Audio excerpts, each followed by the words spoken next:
Olá! Hoje a gente vai fazer uma viagem no tempo. Mas não é qualquer viagem. A gente vai voltar 6.000 anos para a cidade que era a mais rica do mundo antigo, a Babilônia. E por que isso? Para descobrir uma sabedoria sobre dinheiro que, pode acreditar, é tão útil hoje quanto era naquela época. Vamos entender as lições atemporais do clássico O Homem Mais Rico da Babilônia. Então, bora lá! Pois é, essa frase aí já resume a filosofia do livro todo. Construir riqueza não é mágica, não é sorte, é o resultado de entender algumas regras, alguns princípios bem simples. É um sistema, sabe? Um sistema que qualquer pessoa pode aprender e, mais importante, aplicar. E é exatamente esse sistema que a gente vai desvendar agora. A história toda começa com um problema que, nossa, muita gente conhece de perto. O problema da bolsa vazia. Aquela sensação de trabalhar pra caramba, dia após dia, e quando chega no final, parece que não tem nada para mostrar por todo aquele esforço. É uma frustração que, olha, atravessa gerações. E aí a gente conhece os nossos personagens. De um lado, tem o Bansir, um construtor de carruagens super talentoso, um cara que rala sem parar. Do outro, o Arcade, simplesmente o homem mais rico de toda a Babilônia. O ponto-chave aqui é que os dois são trabalhadores. Então qual é o mistério? Porque os resultados são tão absurdamente diferentes? É exatamente essa pergunta que o Bansir fica se fazendo, sabe? Sentado, desanimado, com a bolsa vazia. E essa frustração toda leva ele e o amigo dele, o Kobe, que é músico, a tomar uma decisão que muda tudo. Eles decidem ir procurar o Arcade. Eles precisam entender o segredo dele. Mas afinal, quem é esse tal de Arcade? E é aqui que a história fica ainda mais interessante. Ele não nasceu rico, não herdou uma fortuna. Ele começou lá de baixo como um humilde escriba. Foi com muita determinação que ele descobriu o caminho para a prosperidade. E isso torna a sabedoria dele algo alcançável, não um privilégio de berço. A origem do conhecimento do Arcade não foi um golpe de sorte, foi uma troca, um negócio. Ele teve que trabalhar a noite inteira transcrevendo uma lei para um agiota muito rico, um cara chamado Algamishi. E o pagamento não foi moedas, foi em sabedoria, o segredo da riqueza.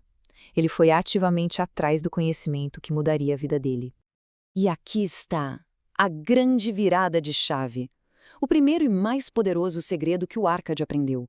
Uma ideia que parece boba de tão simples, mas que é tão profunda, que se tornou a base, a pedra fundamental de toda a fortuna que ele construiu.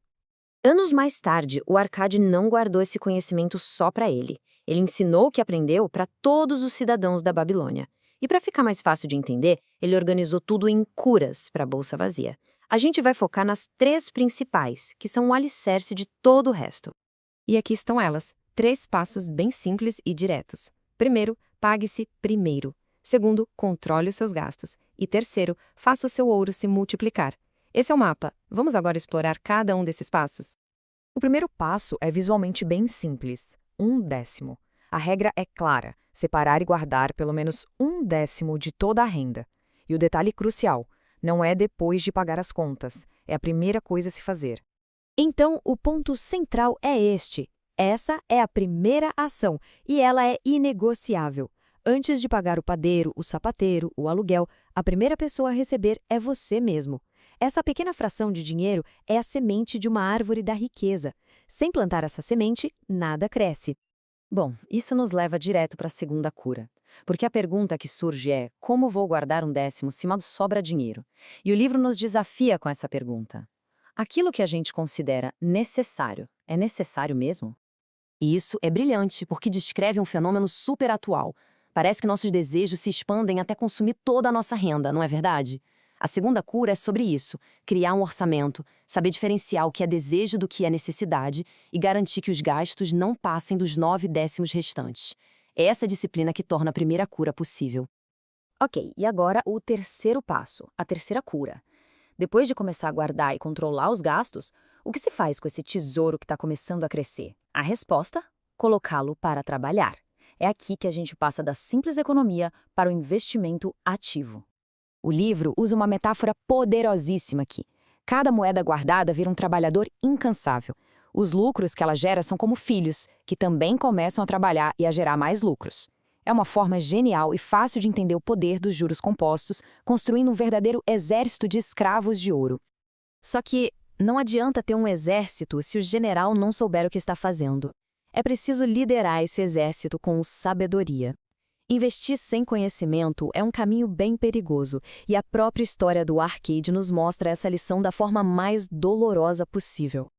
Logo no primeiro ano que conseguiu juntar suas economias, Arcade cometeu um erro clássico. Ele confiou todo o seu dinheiro a um fabricante de tijolos para comprar joias raras em outra terra. O resultado? O amigo foi enganado, comprou um monte de vidros sem valor e Arcade perdeu tudo. A lição foi dura, mas fundamental. É preciso proteger o tesouro buscando o conselho de quem realmente entende do assunto. No fim das contas, a história do Arcade nos ensina que o caminho para a prosperidade não é um segredo guardado a 7 chaves, são princípios. Princípios que funcionaram na Babilônia e que funcionam perfeitamente hoje. Agora, a questão se volta para cada um de nós. Essa citação é poderosa. A oportunidade não avisa quando vai aparecer. Estar preparado é tudo. Ao aplicar esses princípios de guardar, controlar e investir com sabedoria, a pessoa não está apenas construindo riqueza, ela está se preparando para quando a grande oportunidade bater na porta. E essa é a grande mensagem. O sucesso financeiro não é um evento aleatório, não é sorte, é um sistema. É o resultado da disciplina diária, da aplicação consistente de regras simples, uma moeda de cada vez, uma decisão sábia de cada vez. E assim, a sabedoria é compartilhada e o caminho é mostrado. A pergunta final, a mais importante, não é sobre o Arcade ou a Babilônia, é uma reflexão para todos. Com determinação, um caminho pode ser encontrado. A questão agora é: cada um já encontrou o seu? A resposta? Bom, essa está nas mãos de cada um.